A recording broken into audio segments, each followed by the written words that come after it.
Aujourd'hui, mes frères et sœurs, l'Église nous donne de méditer sur un texte bien connu de tous, celui de la présentation de Jésus au Temple.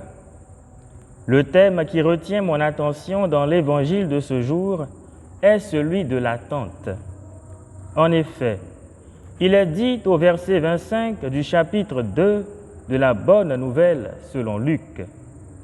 Il y avait à Jérusalem un homme appelé Siméon, il était juste et pieux. Il est vrai que nous venons de fêter la Noël, la fête de l'enfant Dieu, Dieu qui s'est fait homme tout en restant Dieu. De ce fait, il n'est plus question pour nous d'attendre un événement qui est déjà là. Alors, pourquoi méditer sur le thème de l'attente ? Il me semble important de méditer sur le concept de l'attente, car tant que nous serons sur la terre des hommes, notre vie ne sera qu'attente de Dieu et tension vers Dieu.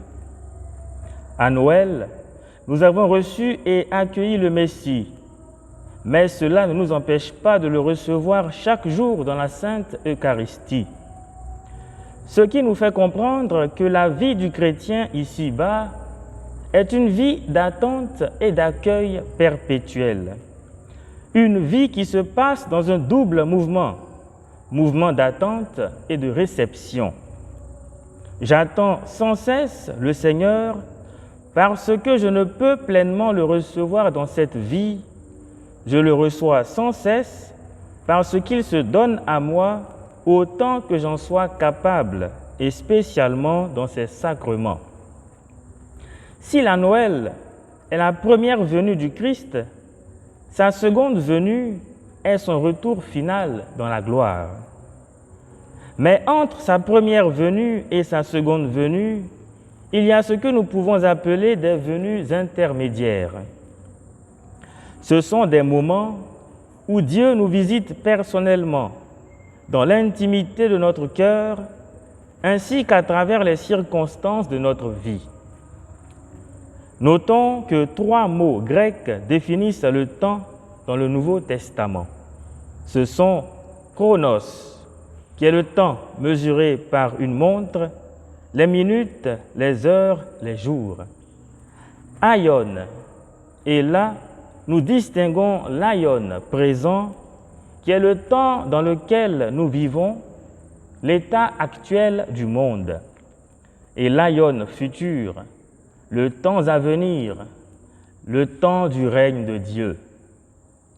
Enfin, kairos, qui désigne le temps fixé par Dieu pour l'accomplissement d'une œuvre ponctuelle. Les venues intermédiaires se font dans le kairos. En pareille circonstance, la figure de Siméon peut nous servir d'exemple.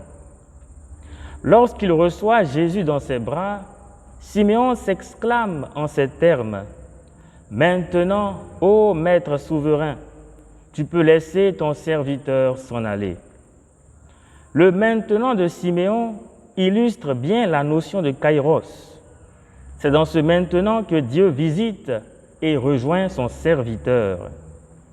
De même, nous avons à être attentifs au kairos, au maintenant, c'est-à-dire à ces visites quotidiennes de Dieu dans les circonstances de nos vies, car c'est là qu'il nous rejoint. De plus, Siméon signifie celui qui écoute. Qui écoute-t-il ? L'Esprit Saint, l'auteur des Saintes Écritures, car il est dit dans le texte « L'Esprit Saint était avec lui ».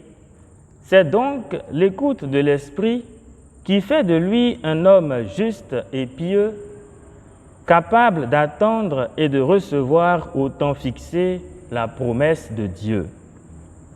Siméon nous apprend ainsi l'attente et l'écoute, une écoute qui est une disposition intérieure pour accueillir dans l'instant présent la nouveauté qui surgit. Mes frères, mes sœurs, à l'image de Siméon, laissons-nous conduire par l'Esprit Saint pour sans cesse attendre et recevoir les visites quotidiennes du Seigneur, lui qui nous visite non seulement à Noël, mais aussi dans notre vie de chaque jour. Que cette grâce nous soit accordée par l'intercession de Notre-Dame de la Nativité. Joyeux Noël à tous et à chacun.